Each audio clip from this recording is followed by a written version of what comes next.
suspected Nazi sympathizer and German spy.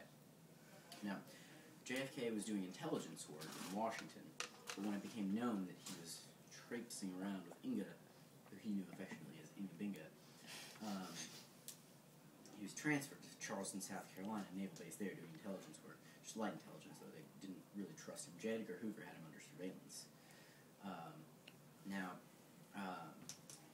At this point, JFK got bored with this, signed up for PT boats, went up to Rhode Island, trained. There's this famous story. He had a terrible back, JFK. So he went out with one of his buddies one weekend, and they got plywood to put under his mattress to firm it up. Anyways, PT boats are basically suicide missions. Then the famous PT-109 stories, I'm sure you're all familiar with. Yes? Okay, well, while serving in the South Pacific, PT-109 was rammed one night by a Japanese destroyer, really just due to a botched military operation because he had just idiotic COs, commanding officers.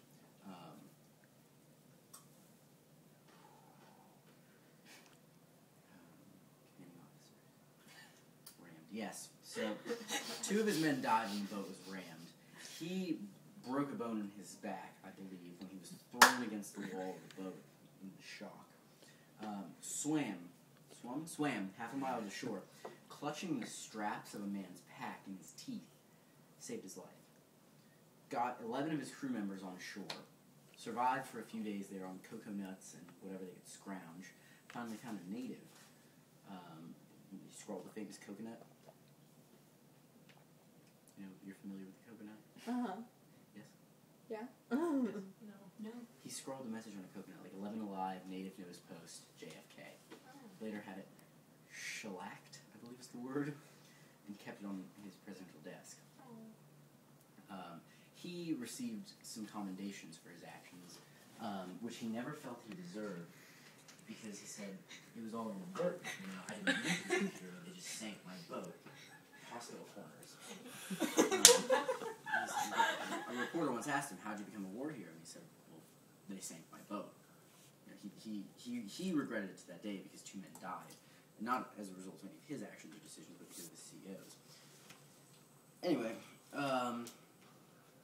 so he convalesced, came back, took control of another PT boat, sort of custom fitted it. They actually used logs from trees that they had cut down. Oh, here's a funny story, though. When he was rescued from PT-1, he was so emaciated. He was always skinny, but he was so emaciated that they were supposed to fire, 4 shots to alert the rescue boat to their position. So he drew his revolver, only had 3 shots left. 1, 2, 3. They'd scrounged a rifle somehow. It was a Japanese-made rifle. He said, all right, well, I'll shoot this. So he pointed it up and shot it. But he was so skinny and weak from just being emaciated and malnourished that the recoil knocked him down into the water. And he would also, at night, when they were stranded, would swim out into the channel, into this little island, to try to signal passing ships. And while he was weak, just dying, he would swim out. Wouldn't allow his men to do it. He said, no, I can't risk your lives. Anyways, came back, took control of another PT boat, kind of custom fitted it with a heavy gun. War ended, went home. Wrote for Stars and Stripes for a little while, went to the first UN convention as a correspondent reporter for Stars and Stripes magazine. That was in San Francisco. Wrote about that for a little while. Then ran for Congress. Now, James Michael Curley, who, if you ever look him up, had an astounding political career, was the sitting congressman. I believe it was Massachusetts' 11th district at that time. Since been redistricted, but at that time I believe it was the 11th. Double check me on that. Everybody believes James Michael Curley retired. Not so much. See, there's wide speculation that J.P. Kennedy paid him off to take his head out of the ring. JFK barely made the registration on time. In fact, he was probably late, but because he was John F. Kennedy, he was able to hand in his papers a few minutes after the deadline. John F. Kennedy's father poured massive amounts of money into the election, and it was a heavily Democratic district. So all he really had to do was win the primary, but that was no easy task. With that in hand, however, he easily cruised into the halls of Congress. But his father apparently is attributed with quipping, "With the money I spent, I could have gotten my chauffeur elected." So anyway, he becomes a congressman and really doesn't do that much in the House. Runs for the Senate against a Cabot Lodge. I can't remember which one, but it was against a Cabot Lodge. Wins. Goes to the Senate. Next year marries Jacqueline. At that time, Jacqueline Bouvier, son of a wealthy New York financier.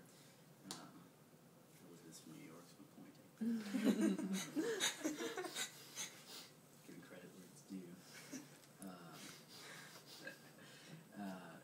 So gets elected to the Senate, serves in the Senate. Really doesn't do that much. Serves on the Senate Rackets Committee. This time, Bobby comes onto the scene. Bobby was his Senate campaign manager. Then serves as counsel to the Senate Rackets Committee. So the two of them are sitting right next to each other, just grilling Jimmy Hoffa. Jimmy Hoffa, a lifelong enemy of the Kennedys. Just the animosity that existed between them. Mind-blowing. Anyway, so JFK, senator. His father always had presidential ambitions for him. John Kennedy says, "Well, hell, I might as well run for president." He was, interestingly enough, he actually at the, I guess it would have been the 1956 Democratic National Convention, was listed as a possible vice presidential nominee. But his father told him, "Look, they're going to nominate Adlai Stevenson from Illinois for president. It's already been decided, basically." Adlai Stevenson, by the way, a prodigious intellect. Once, I don't know if you've ever heard of Pastor Peel. He was this sort of anti-New Dealer, very conservative, economically at least, preacher man. And he gave this speech. Adlai Stevenson was allowed to speak at Peel's church, and he gave this, Peel gave this virulent speech, just the vitriol and decrying the Democratic Party, and Adlai Stevenson in particular. Lisa, tell him to be quiet.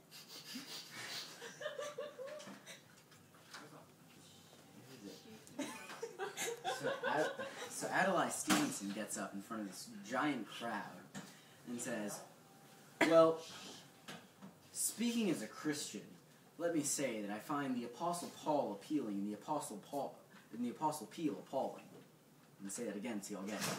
"Speaking as a Christian, let me just say that I find the Apostle Paul appealing and the Apostle Peel appalling." Huh. Anyway, Adlai Stevenson, named as presidential nominee. John Kennedy bows out, says, "I won't accept the nomination." He didn't want his name tied to a loser. And see, Joe P. Kennedy told his kids, "Always come in first place. Don't come in second or third. We don't want losers in this household." Really big on competition. Really big on it. Also kind of a sociopath, Joe. We can get into that another time. He would kiss female overnight guests on the lips, like insist on it, even if they were like his son's friends, or his daughter's friends, like even if they were decades younger than him, he would do it. Anyway, withdraws his name, just serves out a Senate term. I believe it was Adlai Stevenson and I think Estes Kefauver from Tennessee, who ended up ran right into the propellers of Ike and Dick Nixon,